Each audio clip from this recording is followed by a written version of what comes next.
Amigos, el día de hoy vamos a hablar de un tema ampuloso. El tema que vamos a desarrollar es interrupción del curso causal salvador. ¿Qué es esto, Cristian? Nunca lo he escuchado. Ya lo escuché, pero no me quedó claro. No te preocupes, aquí te lo explicamos. Bien, primigeniamente entendamos lo siguiente, que el delito es una conducta típica antijurídica y culpable. Vayamos a la tipicidad. En la tipicidad sabemos que hay una tipicidad objetiva por un lado y una tipicidad subjetiva por el otro.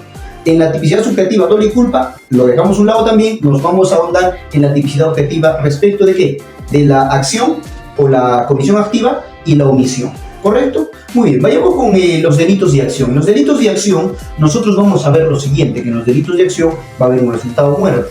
El nexo causal va a estar definido por la imputación objetiva. Y esta imputación objetiva va a definir si es que yo, Cristian, con un movimiento voluntario, acciono el puñal para quitarle la vida a una persona, incremento un riesgo, sí, por lo tanto a mí se me va a procesar como autor del delito de homicidio. ¿Quedó claro los delitos de acción? Yo creo que sí.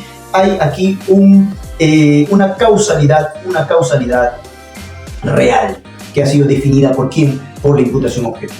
Mientras que en los delitos de omisión vamos a tener dos: omisión propia y omisión impropia. Cristian, explícame brevemente. Omisión propia, todo lo que el código manda, todo lo que la ley te manda a ti hacer y no lo haces, entonces aquí estamos en un delito de omisión propia. ¿Listo? De omisión propia.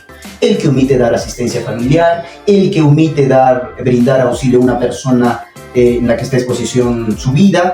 ¿Listo? Estos van a ser delitos de omisión propia. Y Cristian, la comisión por omisión, o también llamada omisión impropia, sencillo: la posición del garante, los padres sobre los hijos. El padre tiene el deber y la garantía de cuidar a su hijo. Se descuida, el hijo sale a la calle, viene un vehículo y lo atropella. ¿Quién responde por la muerte? El padre, en primer lugar. Posiblemente también el conductor, eso es otro debate, pero el padre sí. ¿A título de qué? De comisión por omisión. ¿Correcto? Muy bien, ya tenemos claro esto. Pero surge una tercera postura, que no solo se van a desarrollar delitos de acción y delitos de comisión por omisión. ¿Listo? No voy a desarrollar otras teorías, voy a desarrollar solo la teoría del profesor Jesús Silva Sánchez, porque hay hasta tres tipos de doctrinarios. Algunos que dicen que es una conducta de acción, otras que dicen que tiene una estructura similar a la de comisión por omisión, otras una postura ecléctica. La postura a la que yo me acojo es la del profesor Silva Sánchez. ¿Qué dice el profesor Silva Sánchez? Que a diferencia de la acción, que hay una causalidad real, claro. Si nosotros sustraemos al actor, al sujeto activo del acto delictivo, entonces no se produce el resultado, y si no se produce el resultado, él es el que tiene la causalidad real. Pero aquí en los delitos de omisión, de comisión por omisión, por ejemplo, nosotros tenemos una causalidad ya no real, sino lógica. ¿Por qué? Porque yo tenía que haber brindado auxilio. No lo brindé. ¿Listo?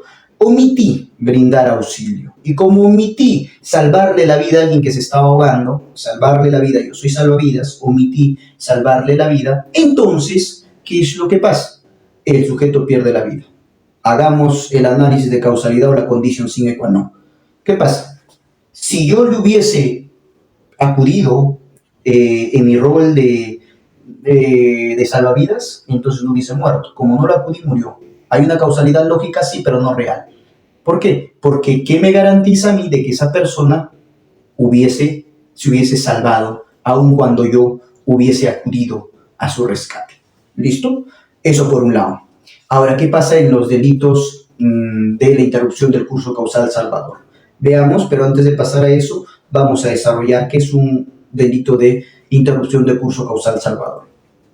Primero necesitamos un curso agresor. Vamos a poner un ejemplito. Un joven está siendo arrastrado por la corriente de un río caudaloso, extremadamente caudaloso. Curso agresor, el río. El río poniendo en peligro la vida del joven. ¿Hay un curso agresor? Sí, se está poniendo en peligro la vida del joven. Un curso salvador. El joven Pedro lanza un salvavidas al joven atado a una soga para que ésta la coja y pueda ser jalado por él y salvado su vida, obviamente. ¿Hay un curso salvador? Sí. Y ahora hay un curso interruptor del curso causal salvador. ¿Cómo así? Cristian agarra y corta la soga que tenía Pedro con una tijera, lo que hace que el joven pierda la vida. La pregunta es, ¿a título de qué va a responder Cristian? ¿Se le va a poder imputar el delito? ¿Comisión por omisión? ¿Omisión propia o acción? Entonces, es una pregunta que se planteaba a los doctrinarios. ¿Y cómo se lo resuelve el profesor Jesús Silva Sánchez? Dice, bueno, hay que hacer el siguiente análisis, tenemos que hacer un análisis ex ante y un análisis ex post. ¿Listo? Primero veamos con el análisis de que hay un curso agresor, sí. Hay un curso salvador, sí. Hay una interrupción de este curso salvador, sí. Si cumple con estos requisitos y hay una probabilidad de que yo lanzándole, yo actuando y dándole el salvavidas, él hubiese podido salvarse la vida, sí, hay un peligro ex ante. ¿Listo? Yo corté la soga, lo que ha producido que este sujeto muera. Entonces yo al cortar la soga, ¿me vuelvo una causalidad, me formo parte de la causalidad lógica? Sí. Entonces, evidentemente aquí yo tendría que responder a título de autor. ¿Por qué? Porque no he permitido un curso causal salvador. Lo he interrumpido. Es lo que dice. Pero además de eso tenemos que hacer, dice, un peligro ex post, que es el más importante. ¿Por qué? Lo siguiente. Vayamos a este mismo análisis que parece un ejemplo sencillo. Mira, el joven está siendo arrastrado. Es cierto, hay un curso salvador que es el salvavidas lanzado. Yo corto el salvavidas para que no se lance. ¿Soy la causalidad lógica de ese resultado? Sí. Oye, pero el peligro ex post, o sea, después, y esto va a ser evidentemente un tema probatorio. ¿Qué pasaría, nos preguntamos, si el salvavidas no hubiese sido cortado? ¿Había garantías de que este joven iba a coger el salvavidas en un río caudaloso que probablemente ha podido ser muy ancho, y llegar a coger el salvavidas ha podido ser una tarea muy difícil para el joven? Y si esta tarea era muy difícil, ¿había una probabilidad de que este joven se salve? Ahí viene el peligro después que plantea el profesor Silva Sánchez y dice, esto es lo que se tiene que analizar desde un punto de vista probatorio. Tiene que haber una pericia, un informe técnico que a mí me acredite este peligro ex post. Y nos ponemos en tres supuestos, dice él. Primer supuesto, el peligro ex post, en donde sí o sí se iba a salvar la vida con este salvavidas. Si él sí o sí, este salvavidas iba a llegar a él, porque era la única forma, el único camino, es más, era tan estrecho que él sí o sí lo iba a coger al salvavidas, entonces yo tengo que responder por haber interrumpido el curso causal salvador. Segundo supuesto, oye, ¿qué pasa si es que en el curso causal salvador estamos en el río Amazonas, que es caudaloso, evidentemente? Las probabilidades eran mínimas. Y hay un informe pericial que dice que no, acá imposible que hubiese agarrado el salvavidas, porque el salvavidas tenía 2 metros de soga y el joven estaba ubicado al otro lado de la orilla del río. O sea, este curso salvador no era eficaz. Y si no era eficaz en 100%, entonces yo no tendría por qué responder por la muerte de este joven, a pesar de haber cortado este salvavidas. Una visión importante. Oye, pero ¿qué pasa si no hay un informe pericial o técnico que pueda descifrar? Y estamos dentro de lo probabilístico. Entonces, dentro del tema probabilístico, podemos hablar de una mayor probabilidad o de una menor probabilidad. Y aquí aparece la figura de la tentativa para el profesor Silva Sánchez. Que si hay una mayor probabilidad de que le iba a salvar la vida este salvavidas, entonces tendríamos que configurarle el delito en grado de tentativa. Interesante las tres posturas. Siempre hacer un análisis ex ante y un análisis ex post.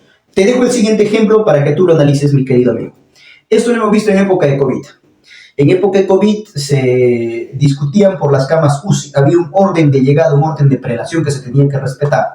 Pero ¿qué sucede? En este ejemplito que les pongo, el paciente en la posición 1 lo que hace es agarrar y esperar su turno. Ya le toca y el médico recibe una coima, que muy pocos médicos lo hacen, y con esta coima, con esta dádiva, lo que hace él es agarrar y colocar a una persona que estaba en el puesto 12, entrando a la cama UCI, toma la cama UCI, la sala de oxígeno o el balón de oxígeno, salva su vida y esta persona a la que le tocaba pierde la vida por no haber sido asistido por este curso salvador. Identifiquemos los tres momentos. ¿Hay un curso agresor? Sí. Está el COVID. El COVID es el curso agresor que está poniendo en riesgo la vida de nuestro amigo que está en la primera fila. Hay un curso salvador, sí, que es el balón de oxígeno. Es un curso salvador. Este balón de oxígeno le iba a permitir a él vivir. ¿Listo? Y ahora, ¿hay un curso de interrupción del curso salvador? Sí. ¿Cuál es? La conducta del médico que colocó una persona que no le tocaba y esta persona termina salvándose. Entonces, acá hacemos la evaluación del peligro estante y el peligro esposo. El peligro estante, oye, evidentemente hacemos este juicio de causalidad, netamente lógica. Lo que hicimos ya. Curso agresor, curso salvador, interrupción del curso salvador. ¿Le interrumpió? Sí. ¿Hay un resultado de muerte? Sí. Si él no hubiese interrumpido, hubiese vivido, sí, probablemente sí. Hay un peligro estante, pero vayamos al peligro esposo. ¿Listo? Al peligro esposo. Oye, ¿qué pasa si esta persona, si hay un examen médico que así lo demuestre, esta persona sí o sí va a morir porque su grado de avance estaba ya en un 95%? No sé cómo se manejan los términos médicos.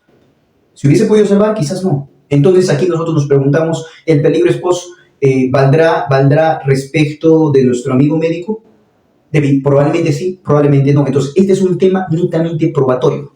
Netamente probatorio. Y cuando no se puede por lo probatorio, probabilístico. Y si hay duda y hay probabilidad, o tentativa, o algunos juzgados lo que pueden decir es, ¿sabes qué? No hay delito de plano, y yo no sé dar la respuesta, y bueno, quedó ahí el delito, impone. Eso es, mis queridos amigos. Entonces, espero que haya sido un video bastante interesante. Es un tema ampuloso, poco complicado, pero son temas de dogmática.